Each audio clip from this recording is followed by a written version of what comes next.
Ivoiriennes, Ivoiriens, mes chers compatriotes, chers amis de la Côte d'Ivoire, l'année 2010 s'achève ce soir. Je souhaite à notre pays, la Côte d'Ivoire, de passer de bonnes fêtes de fin d'année dans la paix. Je souhaite à chacun et à chacun de vous une très bonne et heureuse année 2011.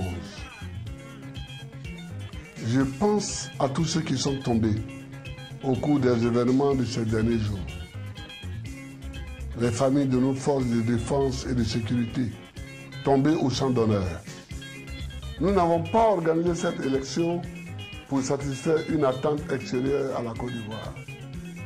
Nous avons organisé cette élection pour choisir librement et en toute souveraineté celui qui va diriger la Côte d'Ivoire pour les 5 prochaines années.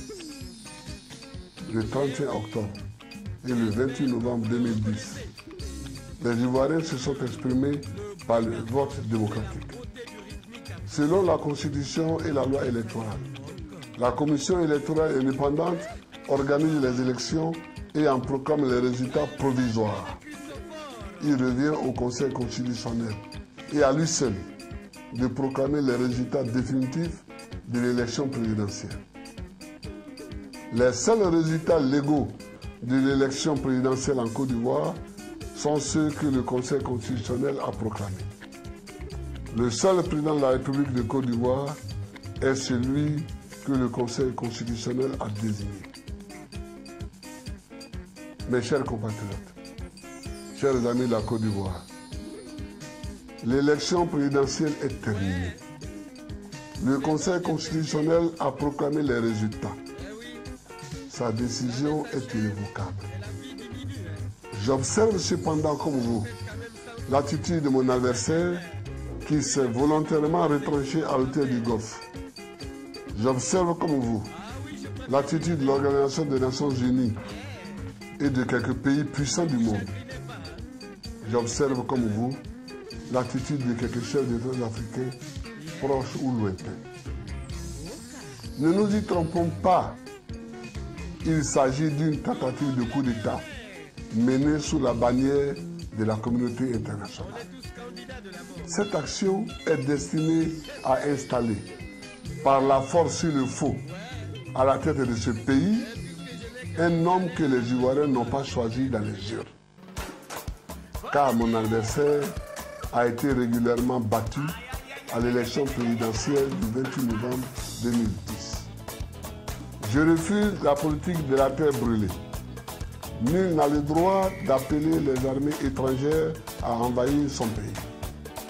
Notre premier devoir envers la patrie, c'est de la défendre contre les attaques extérieures et non de la livrer à ceux qui veulent la soumettre.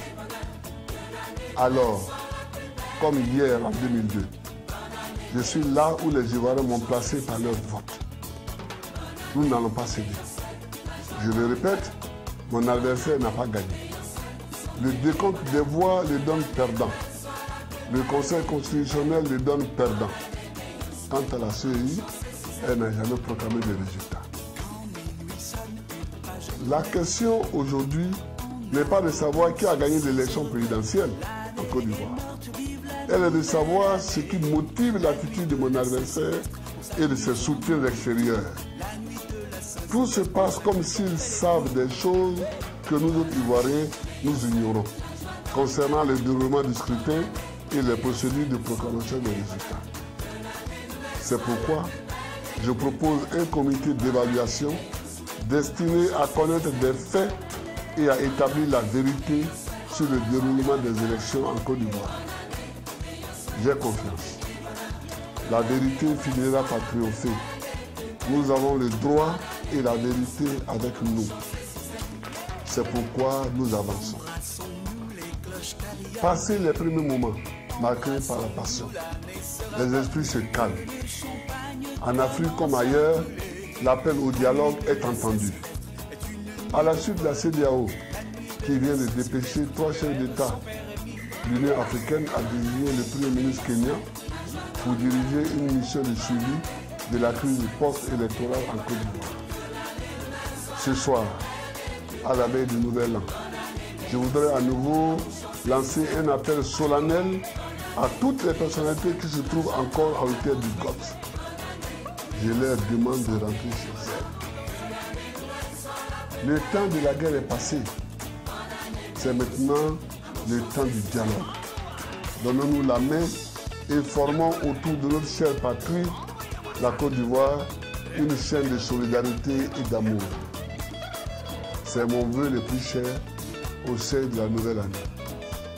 Bonne et heureuse année 2011 à tous les Ivoiriens et à toutes les Ivoiriennes. Que la nouvelle année qui commence soit une année de paix et de prospérité pour chacun et pour chacune. Que Dieu bénisse la Côte d'Ivoire. Je vous remercie.